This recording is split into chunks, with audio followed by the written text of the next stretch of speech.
kwenye maandiko iko pale kilipo, ulipo pale, vipo vyakula vya aina yote. Hakuna mtu amesema sasa mimi chakula ninachohitaji kula huku hakipo. Rafiki yangu yuzi alitoa ya kwake ya moyoni, nimeshang'ana kupika mawali, sijui unajua mawali ndio chakula kizuri. Nikamwambia lakini asilimia kubwa ya watoto tuliona wanapenda nini? Napenda ubwabwa, hata wakubwa.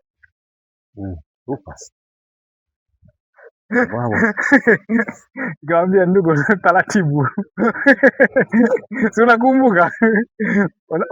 Unaona vinongono imebuka kwa watoto imeingia kwa wakubwa.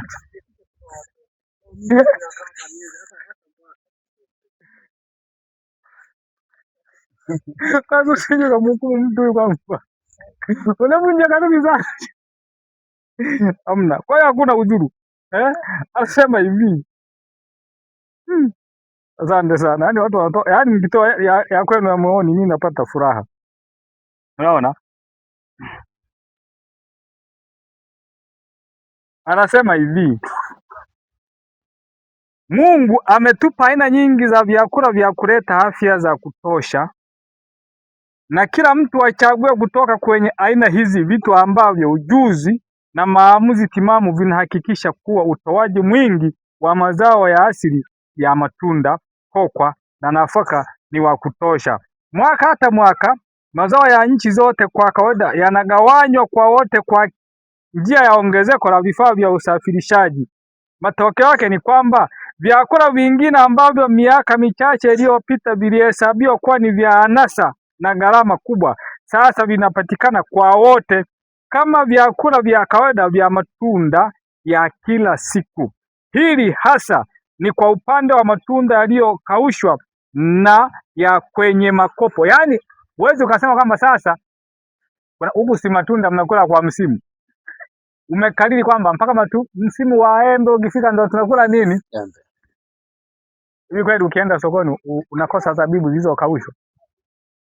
Wangapi mshanunua? Wangapi mna desturi za kununua haya matunda yaliyokaushwa pale masokoni? Hebu nione mikono yenu. Unaona? Mpaka machungwa yaive ndio ule nini? Na machungwa ni yale yanayo karibu na bure.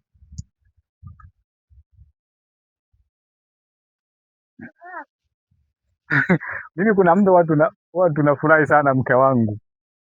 Tunakula wali lakini ule wenye bei ndogo. Sasa wenye bei ndogo unapoendelea kupanda, sawa, sasa hivi mchele una 1500, si ndio? Sisi tunaenda kutafuta 1200. Wenye kipindi akili. Sasa huu 1500 ukifika 2000, huu wa 1200 umefika kwenye 1700, tunachukua 1700. Yaani kila siku mnakula babu.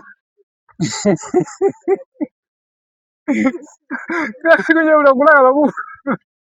Unapata mchele wa bei ndogo. Yaani wewe ni ushupavu. Hata matunda ulishaambiwa eti matunda ya kununua sokoni yana gharama sana, mpaka ya bei ndogo.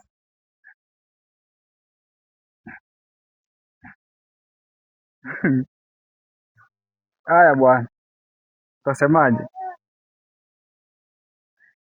Kokwa na vyakula vya kokwa vinaanza kutumika sana na kuchukua mahali pa nyama za minofu.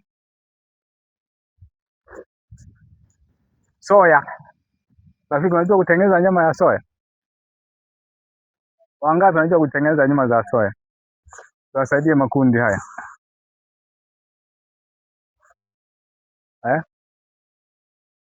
Nataka nikwambie. Elisha anaweza hapo. Chanyosha muda mrefu sana. Namuona. Na mashaka na elimu yake. Anaweza kwa sehemu. Nataka nikwambie. Sawa, rafiki yangu huyo hatumii maziwa. Ndio.